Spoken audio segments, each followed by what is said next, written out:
What matters the most? Bharat matters. जय Hind everyone, मेरा नाम है आदर्श गुप्ता और स्वागत है आपका भारत मैटर्स में। आज हम बात करेंगे मणिपुर की। वही मणिपुर जिसे भारत के पहले प्रधानमंत्री लेट पंडित जवाहरलाल नेहरू ने ज्वेल ऑफ इंडिया कह के पुकारा था। वही मणिपुर जिसने भारत को 8 एमेच्योर वर्ल्ड चैंपियनशिप मेडल जीतने वाली as boxer Mary Kom, weight lifting में ओलंपिक सिल्वर मेडल दिलाने वाली Mirabai Chanu, Indian national women's hockey team की former captain Sushila Chanu, 1998 Asian Games में गोल्ड जिताने वाले Indian boxer Dingko Singh, mister world रहे as body builder Arambam Bobby, former world championship boxer Sarita Devi, as Indian archer Bombayla Devi Laishram और ओइनम बम्बम देवी, गौरामंगी सिंह, जोगेश्वर सिंह, रेनेडी सिंह, उदांता सिंह जैसे रिनोड फुटबॉलर्स के साथ साथ armed forces special powers act 1958 के विरोध में 16 साल तक इंडियन गवर्नमेंट के अगेंस्ट हंगर स्ट्राइक करने वाली सिविल राइट एक्टिविस्ट और iron lady of Manipur iron Chanu Sharmila जैसे जेम्स दिए। और यही कारण है कि शायद इस राज्य का नाम मणिपुर है, यानी लैंड ऑफ जेम्स। और ज्वेल्स भी ऐसे जो अपनी गोद में 500 साल पुराना world's largest all women Ima market, world's only floating national park Keibul Lamjao, हजारों साल पुराना मार्शल आर्ट थांगता जैसे अनेक जड़ों को संजोए बैठा है। यहाँ तक कि कुछ एक्सपर्ट्स मणिपुर को तो मॉडर्न पोलो का बर्थ प्लेस भी मानते हैं। शायद इसीलिए दुनिया का ओल्डेस्ट लिविंग पोलो ग्राउंड मपल कंगजेबुंग या इम्फाल पोलो ग्राउंड मणिपुर में ही देखने को मिलता है। यही नहीं, 1944 में ब्रिटिश इंडियन आर्मी और जापानीज फोर्सेस के बीच मणिपुर में लड़ी गई बैटल ऑफ इम्फाल ही थी जिसने पूरे सेकेंड वर्ल्ड वॉर के आउटकम को बदल कर रख दिया था। तभी तो भारतीयों के दम पर लड़ी गई इस वॉर को आज तक ब्रिटिश अपनी ग्रेटेस्ट बैटल्स में से एक मानते हैं। मणिपुर को एंशिएंट टेक्स्ट में गंधर्व लोक या लैंड ऑफ गंधर्वास भी कहा जाता है।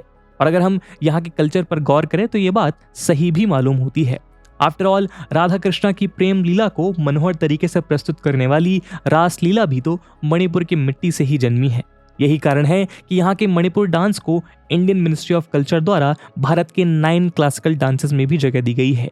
इसी के साथ ही हमें मणिपुर के कलरफुल कल्चर में लाई हराओबा, लुई नगाई नी, गान नगाई, शिरुई लिली फेस्टिवल और याओसांग जैसे अनेकों कलरफुल और मल्टी एथनिक फेस्टिवल्स भी देखने को मिलते हैं। ऐसे में अगर हम मणिपुर को नज़दीक से जानने का प्रयास करें तो हम समझ जाएंगे कि राज्य अपने आप में कितना खास है, क्योंकि मणिपुर अपने आंचल में ऐसे नगीने छिपाकर बैठा है जिन्हें जानने के बाद आप अपने दांतों तले उंगलियां चबा लेंगे। मगर फिर भी बीते कुछ समय से हमारा मणिपुर जल रहा है, वो भी एक ऐसी आग में जो उसके भीतर से ही लगाई गई है। ऐसी आग जिसके चलते यहाँ ऐसी अस्थिरता फैली है जिसे देखकर केवल मणिपुर ही नहीं बल्कि पूरा भारत चिंतित है। लेकिन इसके साथ साथ हमारे लिए ये एक बड़ी चिंता का विषय भी होना चाहिए कि हम में से ज्यादातर लोग भारत के इस अनमोल नगीने मणिपुर के बारे में आखिर कितना कम ज्ञान रखते हैं। तो चलिए आज हम मणिपुर को जरा करीब से जानने की कोशिश करते हैं और साथ ही हम इसके ऑनगोइंग इशू और उसके पीछे के कारणों को भी डिटेल में समझने का प्रयास करेंगे। लेकिन आगे बढ़ने से पहले मैं आपको बता दूं कि इस वीडियो की इंपॉर्टेंस यूपीएससी प्रीलिम्स और मेंस के जीएस2 के गवर्नेंस सेक्शन के लिहाज से काफी इंपॉर्टेंट है। इसके बारे में हम वीडियो के अंत में और भी बात करेंगे, पर फिलहाल के लिए अपने डिस्कशन को हम आगे बढ़ाते हैं। दोस्तों, अगर हम इतिहास के पन्ने पलटे तो हम पाएंगे कि मणिपुर का इतिहास बहुत पुराना है। कुछ एविडेंसेस से ये पता चलता है कि यूं तो मणिपुर में प्री हिस्टोरिक पीरियड में भी ह्यूमन सेटलमेंट्स मौजूद थे। वहीं मंजिल हजारिका जैसे कुछ स्कॉलर्स का यह भी मानना है कि एंशिएंट टाइम से ही इंडिया, चाइना और दूसरे ईस्टर्न कंट्रीज के बीच के ट्रेड नेटवर्क्स मणिपुर के थ्रू ही ऑपरेट हुआ करते थे, जहां से ट्रेडमैन के साथ साथ पिलग्रिम्स भी भारत आते थे। लेकिन अखंड भारत की रिटन हिस्ट्री में हमें मणिपुर का जिक्र सबसे पहले महाभारत में भी देखने को मिलता है। जी हाँ, वेद व्यास द्वारा लिखी गई महाभारत के अनुसार 5 पांडवों में से एक श्रेष्ठ धनुर्धर अर्जुन की एक पत्नी चित्रांगदा मणिपुर के राजा चित्रवाहना की ही बेटी थी। वहीं मणिपुर की एंशिएंट और मिडिवल हिस्ट्री का डिटेल्ड रिटन डिस्क्रिप्शन हमें चिथरोल कुंबाबा में देखने को मिलता है, जो कि मणिपुर के प्रीडोमिनेंट मेतेई एथनिक ग्रुप के किंग्स का कोर्ट क्रोनिकल है और इन्हीं ने मणिपुर पर सबसे लंबे समय तक अपना शासन स्थापित किया। इस क्रोनिकल के अनुसार मणिपुर का पहला मेतेई मोनार्क नोंगडा लाइरेन पखांगबा थे, जो 33 एडी में राजगद्दी पर बैठे। जबकि मेतेई माइथोलॉजी और लोकल फोकलोर्स में पखंगबा को एक प्राइड डोमिनेंट ड्रैगन गॉड की तरह स्टैब्लिश किया जाता है, जिसने पोइरी तोन्स को हराकर मणिपुर में मेते रूल स्टैब्लिश किया था। लेकिन मणिपुर की हिस्ट्री और कल्चर में पखंबा के सिग्निफिकेंस का अंदाजा हम इस बात से लगा सकते हैं कि आगे जाकर मणिपुर के बहुत से मेते किंग्स ने राजगद्दी पर बैठने के लिए पखंबा को एज अ टाइटल यूज किया। हिस्टोरिक लिटरेरी सोर्सेस से हमें यह भी पता चलता है कि अपने इस लंबे इतिहास में मणिपुर अलग अलग नामों से जाना जाता रहा है। कभी इसे तिली कोक्टोंग और कभी ये पोरी लैम के नाम से जाना गया, कभी सना लीपक, कभी मेतेई लीपक या फिर कांग लीपक।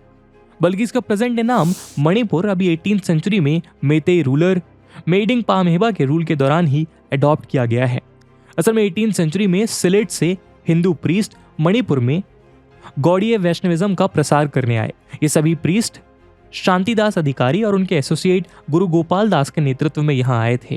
जिसके बाद उन्होंने 1710 में मेतेई किंग पामहेबा को ओल्ड मेतेई रिलीजन को छोड़कर वैष्णवाइट हिंदुइज्म में सक्सेसफुली कन्वर्ट कर लिया। और इसी के बाद 1717 में पामहेबा ने ही अपना नाम पर्शियन लैंग्वेज में गर्ब नवाज रख लिया और हिंदुइज्म को स्टेट रीजन घोषित कर दिया। इसके ठीक बाद 1724 में उन्होंने अपने किंगडम का नाम बदलकर संस्कृत में मणिपुर कर दिया। इसके बाद से ही मणिपुर की प्रीडोमिनेंट मेतेई कम्युनिटी से ज्यादातर लोग हिंदुइज्म को फॉलो करते हैं।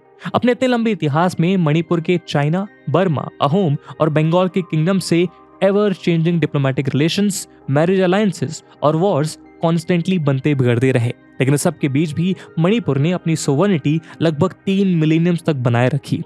मगर इसमें बड़ा बदलाव तब आया जब 1891 के एंग्लो मणिपुर वॉर में मणिपुर के मेतेई रूलर्स को ब्रिटिश सेना के सामने हार का मुंह देखना पड़ा और इस तरह मणिपुर ने अपनी इंडिपेंडेंस खो दी। मगर जब 1947 में भारत आजाद हुआ तो उसके साथ साथ मणिपुर प्रिंसली स्टेट को भी अपने भविष्य का फैसला करने की स्वच्छंदता मिली। इसी कड़ी में 21 सितंबर 1949 को यहाँ के तत्कालीन राजा बोधचंद्र ने शिलोंग में मर्जर एग्रीमेंट पर अपने हस्ताक्षर कर दिए। इसके बाद 15 अक्टूबर 1949 को मणिपुर भारत का अभिन्न अंग बन गया। वहीं आजादी के बाद स्टैब्लिश हुए स्टेट्स में इसे पार्ट सी स्टेट्स में जगह दी गई, जबकि 21 जनवरी 1972 को इसे एक फुल फ्लेज्ड स्टेट का दर्जा मिल गया। हालांकि आजादी के बाद मणिपुर इंसर्जेंसी और इंटर एथनिक वायलेंस से जूझता रहा, लेकिन हाल के कुछ सालों में इसमें भी तेजी से कमी आती दिखाई दी है, जिसकी चर्चा हम वीडियो में आगे विस्तार में करेंगे। दोस्तों, मणिपुर के ऑफिशियल स्टेट सॉन्ग के अनुसार मणिपुर सना लैबक है। यहाँ के मेतेई भाषा में इसका मतलब गोल्डन लैंड होता है, क्योंकि नॉर्थ में नागालैंड, साउथ में मिजोरम, वेस्ट में असम और ईस्ट में म्यांमार से भारत के बॉर्डर पर स्थित मणिपुर की प्राकृतिक सुंदरता को देखकर इसके पीछे का कारण समझना मुश्किल नहीं है। लगभग 22,327 स्क्वायर किलोमीटर के टोटल एरिया में फैले मणिपुर की राजधानी इम्फाल माउंटेन से घिरी एक ओवल शेप्ड वैली में स्थित है। अगर हम मणिपुर के ड्रेनेज सिस्टम पर गौर करें तो हम पाएंगे कि यहाँ 4 मेजर रिवर बेसिन देखने को मिलते हैं, जिसमें पहला है बराक रिवर बेसिन, जो वेस्ट मणिपुर में स्थित है। यहाँ हमें मणिपुर की लार्जेस्ट रिवर बराक देखने को मिलती है, जो मणिपुर हिल से ओरिजिनेट होकर इरांग, माकू और तुइवाई जैसी ट्रिब्यूटरीज से मिलती है। इसके बाद ये असम से मणिपुर का बॉर्डर बनाते हुए कछार असम की ओर बढ़ते हुए मेघना रिवर में मिल जाती है। मणिपुर का दूसरा river basin Manipur river central Manipur में देखने को मिलता है। इसमें मणिपुर, इम्फाल, इरिल, नाम्बुल, सेकमाई, चकपी, थौबाल और खोगा ये 8 मेजर रिवर्स देखने को मिलती हैं। ये सभी रिवर्स मणिपुर के सराउंडिंग हिल्स से ही ओरिजिनेट होती हैं। इसके बाद मणिपुर का तीसरा रिवर बेसिन ईस्ट मणिपुर में यू रिवर बेसिन के रूप में और fourth river basin Lania river basin के एक पोर्शन के रूप में नॉर्थ मणिपुर में देखने को मिलता है। वहीं अगर हम मणिपुर के फिजिकल फीचर्स की बात करें तो यहाँ हमें बेसिकली 2 डिस्टिंक्ट फिजिकल लैंडफॉर्म्स देखने को मिलते हैं, जिसमें पहला है सराउंडिंग रग्ड हिल्स और दूसरा है वैली, जिसमें हमें फ्लैट प्लेन्स भी देखने को मिलते हैं। अगर हम मणिपुर के सराउंडिंग हिल्स की बात करें तो हमें यहाँ नॉर्थ में Naga hills, eastern Myanmar border पर ईस्ट मणिपुर हिल्स, साउथ में मिजो और चिन हिल्स और वेस्ट में वेस्ट मणिपुर हिल्स देखने को मिलते हैं। इन दोनों ही लैंडफॉर्म्स में डिस्टिंक्ट फिजिकल फीचर्स और फ्लोरा फौना देखने को मिलता है। उदाहरण के लिए जहां एक और वैलीज में टेम्परेट क्लाइमेट देखने को मिलता है, वहीं हिल्स में कोल्ड। यही नहीं, जहां एक और हिल एरिया में हमें रेड फेर्ग्यूनियस सॉइल देखने को मिलती है, तो वहीं दूसरी ओर वैली और सेंट्रल प्लेन्स में हमें एलुवियल सॉइल देखने को मिलती है। इसके अलावा मणिपुर की लोकताक लेक यहाँ के सेंट्रल प्लेन का एक इम्पॉर्टेंट फीचर है। ये लेक एक फ्रेश वाटर लेक है जो यहाँ की मणिपुर रिवर और उसकी ट्रिब्यूटरीज के डिस्चार्ज से फेड है। यही कारण है कि इस लेक का साइज सीजन के अकॉर्डिंग बढ़ता रहता है। लोकताक लेक अपनी फुमदी के लिए जानी जाती है। ये फुमदी वेजिटेशन, सॉइल और ऑर्गेनिक मैटर का एक हेट्रोजेनस मास है जो पानी के ऊपर तैरता है, जो देखने में एक फ्लोटिंग आइलैंड की तरह दिखता है और केवल लोकताक लेक में ही पाया जाता है। सदियों से लोकताक लेक में मिलने वाले इन फ्लोटिंग आइलैंड पर यहाँ के फिशरमैन अपने हट्स भी बनाते हैं, लेकिन बीते सालों में इनके बढ़ते कमर्शियल एक्सप्लॉयटेशन के चलते सरकार अब इस तरह के कंस्ट्रक्शंस पर रोक लगा रही है। लोकताक लेक की इन्हीं फुमडीज में हमें world's largest floating park Keibul Lamjao देखने को मिलता है, जो कि खासतौर पर इंडेंजर्ड एल्स डियर की एक सब स्पीसीज, जिसे लोकल मेती डायलेक्ट में संघाई कहा जाता है, उसको प्रिजर्व करने के लिए एस्टैब्लिश किया गया है। केबुल लामजाओ नेशनल पार्क इस स्पीसीज का लास्ट नेचुरल रिफ्यूज है और इसीलिए संगाई को मणिपुर का स्टेट एनिमल भी डिक्लेयर किया गया है। वहीं अगर हम मणिपुर के फॉरेस्ट कवर की ओर गौर करें तो हम पाएंगे कि इस स्टेट का 74% से ज्यादा एरिया फॉरेस्ट कवर के अंडर है। ऐसे में आपके मन में सवाल उठ रहा होगा कि फिर मणिपुर की इकोनॉमी काम कैसे करती है। तो चलिए अब हम मणिपुर की इकोनॉमी के बारे में भी चर्चा कर लेते हैं।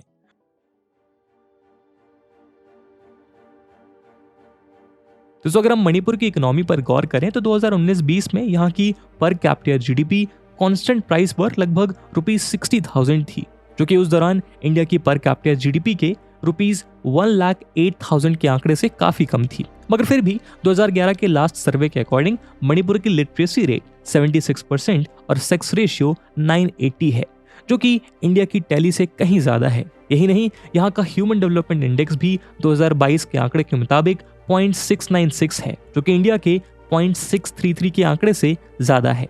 मणिपुर की इकोनॉमी का main source of income agriculture और फॉरेस्ट्री है, जिसमें अब कॉटेज इंडस्ट्रीज भी जुड़ती जा रही हैं। राइस यहाँ की मेजर क्रॉप है, जबकि यहाँ की रिच सॉइल में maize, sugar cane, mustard, tobacco, orchard fruits और पल्सेस भी प्रोड्यूस किए जाते हैं। इसके अलावा मणिपुर का climate lychee, cashew, walnut, orange, lemon, pineapple, papaya, passion fruit, peach, pear और प्लम जैसी कैश क्रॉप्स के लिए भी सूटेबल है।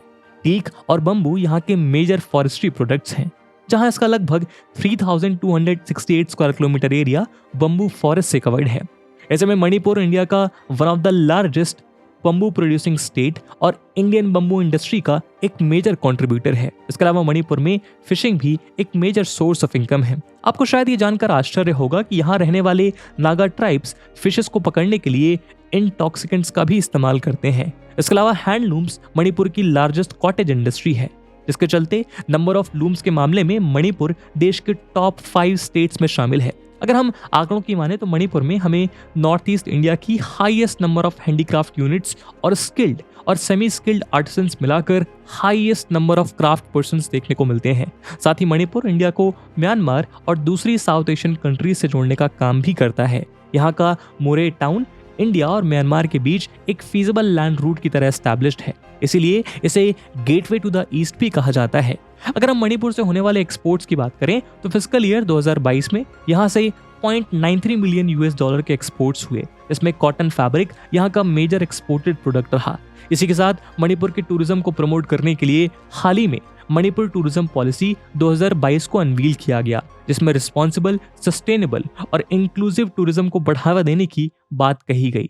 और इसी दिशा में स्विट्जरलैंड ऑफ नॉर्थ ईस्ट कहलाने वाले मणिपुर को एक टूरिज्म कैपिटल की तरह प्रमोट करने की दिशा में प्रयास किए जा रहे हैं। लेकिन अगर आप मणिपुर जाने का मन बना रहे हैं तो हम आपको बता दें कि यहाँ जाने के लिए आपको ILP यानी इनर लाइन परमिट की जरूरत होगी। ILP एक ऑफिशियल ट्रैवल डॉक्यूमेंट है जो कि बंगाल ईस्टर्न फ्रंटियर रेगुलेशन 1973 के अंडर स्टेट गवर्नमेंट द्वारा इशू किया जाता है। ये ILP एक इंडियन सिटीजन को मणिपुर में फ्रीली ट्रैवल करने के लिए एक स्पेसिफिक टाइम पीरियड के लिए इशू किया जाता है। मणिपुर में यह व्यवस्था हाल ही में शुरू की गई है, जिसका पर्पस मणिपुर में माइग्रेंट्स के इन्फ्लक्स को रोकने और इस स्टेट के इंडिजिनस और specific demographic structure, culture, identity और ट्रेडिशंस को प्रोटेक्ट करने के उद्देश्य से बनाई गई है। नॉर्थ ईस्टर्न स्टेट्स में ILP की ऐसी ही व्यवस्था हमें अरुणाचल प्रदेश, नागालैंड और मिजोरम में पहले से देखने को मिलती है। दोस्तों, मणिपुर के ऑनगोइंग वायलेंट अनरेस्ट के पीछे यहाँ की हिस्ट्री, ज्योग्राफी, इकोनॉमी, पॉलिटिक्स और डेमोग्राफी जैसे बहुत से कारण हैं, जिन्होंने आपस में मिलकर ही इस ऑनगोइंग टसल को जन्म दिया है। तो चलिए हम इस कहानी को शुरू से समझते हैं। जैसा हमने आपको मणिपुर की ज्योग्राफी डिस्कस करते हुए बताया था कि मणिपुर को बेसिकली 2 भागों में बांटा जा सकता है, हिल्स और सेंट्रल वैली। अगर हम यहाँ की डेमोग्राफी पर गौर करें तो हम पाएंगे कि यहाँ की सेंट्रल वैली जो उसके टोटल ज्योग्राफिकल एरिया का लगभग 10% है, यहाँ प्रीडोमिनेंटली मेइतेई और मेइतेई पंगल्स रहा करते हैं, जो 2011 के सेंसस के अकॉर्डिंग मणिपुर की 54% पॉपुलेशन को कॉन्स्टिट्यूट करते हैं। जहाँ एक और मेइतेई प्राइमरीली हिंदू रिलीजन को फॉलो करते हैं, वहीं मेइतेई पंगल मुस्लिम रिलीजन के फॉलोअर्स हैं। ये densely populated valley region Meitei rulers के टाइम से ही पावर सेंटर माना जाता रहा है। ऐसे में अपने हिस्टोरिकल और ज्योग्राफिकल एडवांटेजेस की वजह से हमेशा से मणिपुर का वैली रीजन उसके हिल रीजन के कंपैरिजन में ज्यादा प्रॉस्परस रहा है। इसका सीधा एडवांटेज यहाँ रहने वाले मेइतेई कम्युनिटी को मिलता है। वहीं मणिपुर के हिल एरियाज जो कि स्टेट के ज्योग्राफिकल एरिया का ऑलमोस्ट 90% हैं, उसमें नागाज, कुकीज और दूसरे ट्राइबल ग्रुप्स रहते हैं जो प्राइमरीली क्रिश्चियन रिलीजन के फॉलोअर्स हैं। मणिपुर स्टेट में 34 रिकॉग्नाइज्ड शेड्यूल्ड ट्राइब्स हैं जो कि ब्रॉडली नागा और कुकी चिन या फिर कुकी ट्राइबल ग्रुप्स में ही आती हैं, जिसमें मणिपुरी मिजोज भी शामिल हैं। ये तो लंबे समय से मणिपुर में रहने वाले इन डिफरेंट एथनिक ट्राइब्स के बीच क्लैशेस देखने को मिलते रहे हैं। मणिपुर में दशकों से फैली इंसर्जेंसी भी इसी ethnic group based armed clashes का ही नतीजा है, जो कभी सरकार से अपनी ऑटोनॉमी के लिए तो कभी रिसोर्सेज को लेकर आपस में अपनी डोमिनेंस को एस्टैब्लिश करने के लिए आर्म्ड इंसर्जेंसी के रूप में उलझते रहे हैं। और इसे रोकने के लिए ही सालों तक मणिपुर को armed forces special power act के अंडर रखा गया। हालांकि बीते कुछ सालों से मणिपुर को धीरे धीरे AFSPA से बाहर किया जा रहा है, लेकिन इस सब के बीच लंबे समय से मणिपुर की डोमिनेंट ट्राइब मेइतेई सरकार से अपने लिए शेड्यूल्ड ट्राइब स्टेटस की डिमांड कर रही है। साथ ही scheduled tribe demand committee of Manipur भी 2013 से ही मेइतेई के शेड्यूल्ड ट्राइब लिस्ट में इंक्लूजन की डिमांड कर रही है। हालांकि मेइतेई कम्युनिटीज जो कि एक होमोजीनियस ग्रुप नहीं है, उसके कुछ सेक्ट्स ऑलरेडी SC और OBC लिस्ट में इंक्लूडेड हैं, लेकिन फिर भी मेइतेईज की पूरी कम्युनिटी के लिए ST स्टेटस डिमांड करने का तर्क ये दिया जाता है कि उन्हें अपने एंसेस्ट्रल लैंड्स, कल्चर और आइडेंटिटी को म्यांमार से आने वाले इलीगल इमिग्रेंट्स और नॉन नेटिव सेटलर से प्रोटेक्ट करने के लिए ST स्टेटस की जरूरत है। मेइतेई एक्टिविस्ट का क्लेम है कि इंडियन इंडिपेंडेंस के दौरान मणिपुर प्रिंसली स्टेट के यूनियन ऑफ इंडिया में मर्जर के पहले कॉलोनियल गवर्नमेंट ने मेइतेई कम्युनिटी को एज अ ट्राइब ही लिस्ट किया था, लेकिन 1950s में इंडियन गवर्नमेंट द्वारा बनाए गए नए फ्रेमवर्क में इस कम्युनिटी को ट्राइबल स्टेटस प्रोवाइड नहीं किया गया। वहीं मेइतेई के इस डिमांड के अगेंस्ट मणिपुर हिल रीजन के ट्राइबल्स जिसमें कुकीज और नागाज मोस्ट प्रोमिनेंट हैं। उनका तर्क है कि स्टेट में मेइतेईज ऑलरेडी सोशली और इकोनॉमिकली डोमिनेंट पोजीशन में है। साथ ही मणिपुरी जो कि मेइतेईज की मदर टंग है, उसे मणिपुर की ऑफिशियल लैंग्वेज का स्टेटस प्राप्त होने के साथ साथ भारत की 22 शेड्यूल्ड लैंग्वेजेस में स्थान भी मिला हुआ है। मणिपुर की स्टेट लेजिस्लेचर में भी मेइतेईज डोमिनेट करते हैं, जहां टोटल मेंबर में से 40 MLAs वैली से चुनकर आते हैं, जबकि केवल 20 मेंबर्स ही हिल रीजन्स के हैं। यहां तक कि मणिपुर स्टेट के करंट चीफ मिनिस्टर भी मेइतेई कम्युनिटी के हैं।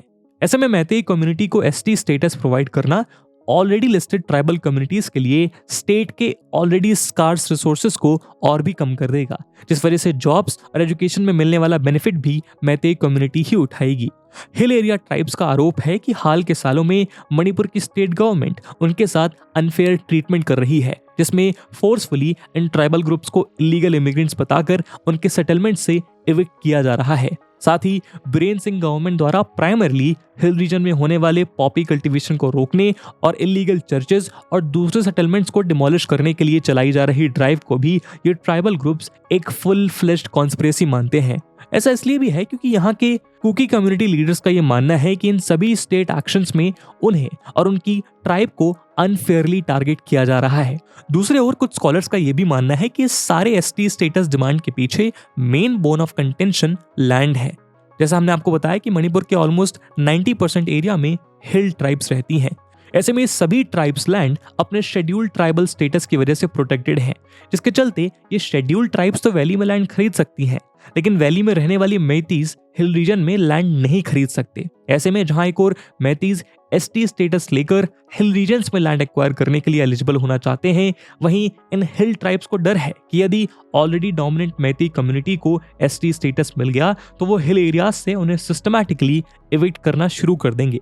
इसी सारी खींचातान के बीच मार्च 2023 में मणिपुर हाई कोर्ट की acting chief justice MV Muralidharan की बेंच ने गवर्नमेंट को यह आदेश दिया कि वो मैतीस के एसटी लिस्ट में इंक्लूजन के लिए सेंट्रल गवर्नमेंट को 4 वीक्स के अंदर ही एक रिक्वेस्ट डॉक्यूमेंट सेंड करे। बेंच का तर्क ये था कि मैतीस की डिमांड सही है और इस पर सरकार द्वारा जल्द से जल्द विचार किया जाना चाहिए।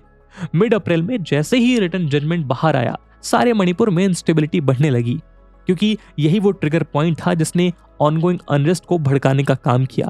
हाई कोर्ट के इसी ऑर्डर का विरोध करने के लिए all tribal students union Manipur ने 3 मई को बहुत से हिल डिस्ट्रिक्ट्स में एक सॉलिडेरिटी मार्च का आह्वान किया, जिसके दौरान ही हिंसा धधक उठी और उसने देखते ही देखते लगभग पूरे मणिपुर को अपनी चपेट में ले लिया। नतीजा ये हुआ कि स्थिति को कंट्रोल में लाने के लिए पहले स्टेट एडमिनिस्ट्रेशन को कर्फ्यू लगाना पड़ा और जब इससे भी बात नहीं बनी तो शूट एट साइट तक के ऑर्डर रिलीज कर दिए गए। हालांकि अब तक कोई ऑफिशियल फिगर सामने तो नहीं आया है, लेकिन फिर भी न्यूज रिपोर्ट के अनुसार इस हिंसा में लाखों रुपए की पब्लिक प्रॉपर्टी का नुकसान हुआ और डिफेंस फोर्सेस को अफेक्टेड एरियाज से 23,000 से ज्यादा लोगों को शेल्टर होम्स तक माइग्रेट करना पड़ा। साथ ही इस क्लैश में अब तक 50 से ज्यादा लोगों की मौत की पुष्टि हो चुकी है, जिसे देखते हुए सरकारी और गैर सरकारी दोनों तंत्र चिंता में हैं। दरअसल मणिपुर में हो रही हिंसा इस बात का सीधा साधा संकेत है कि इस राज्य में डीप रूटेड एथनिक डिवाइड्स और डिफरेंट कम्युनिटीज के बीच अभी भी एक दूसरे को लेकर लैक ऑफ ट्रस्ट है। ऐसे में सरकार का ये फर्ज बनता है कि वो इस इशू को जल्द से जल्द एड्रेस करते हुए तमाम स्टेक होल्डर्स को एक फेयर डायलॉग में एंगेज करे, ताकि पूरे मुद्दे को ट्रांसपेरेंसी के साथ रिजॉल्व किया जा सके। साथ ही मणिपुर के लोगों को भी इस बात को समझना होगा कि हिंसा किसी समस्या का समाधान नहीं हो सकता और उन्हें एक दूसरे की भावनाओं का आदर करते हुए एक साथ पीसफुली कोएग्जिस्ट करना होगा, ताकि सालों से जिस तरह इस राज्य में कल्चरल डाइवर्सिटी को फलने फूलने का मौका मिला है, वैसा ही मौका आने वाली पीढ़ियों को भी मिलता रहे। बहरहाल हम केवल उम्मीद कर सकते हैं कि जल्द ही मणिपुर में फिर से शांति बहाल हो जाएगी और ये ज्वेल ऑफ इंडिया एक बार फिर शांति और सौहार्द के साथ जगमगाने लगेगा। इस मुद्दे पे आपका क्या ओपिनियन है? आपके हिसाब से वो कौन से मेजर्स हैं जो गवर्नमेंट द्वारा लिए जा सकते हैं ताकि हिली एरिया की पॉपुलेशन और वैली की पॉपुलेशन दोनों में बैलेंस को बनाया जा सके? कमेंट सेक्शन में जरूर बताइएगा। और जैसा हमने वीडियो के पहले भाग में बताया कि इस वीडियो की इंपॉर्टेंस यूपीएससी प्रीलिम्स और मेंस दोनों के लिहाज से काफी ज्यादा है और उसी इंपॉर्टेंस को देखते हुए एक सवाल हम आपके लिए छोड़कर जा रहे हैं जिसको आपको कमेंट सेक्शन में आंसर करना है। And the question is, in context of recent violent clashes in Manipur due to long-standing tensions between Meiteis and the tribals, suggest appropriate actions, steps, and methods the government needed to take to resolve the issue peacefully. And with this question, my friends, that's it for the video. I hope आपको ये video पसंद आई होगी और अगर पसंद आई है तो अपने दोस्तों के साथ शेयर करना मत भूलिएगा। हम मिलते हैं अगले वीडियो में, तब तक के लिए जय हिंद, जय भारत।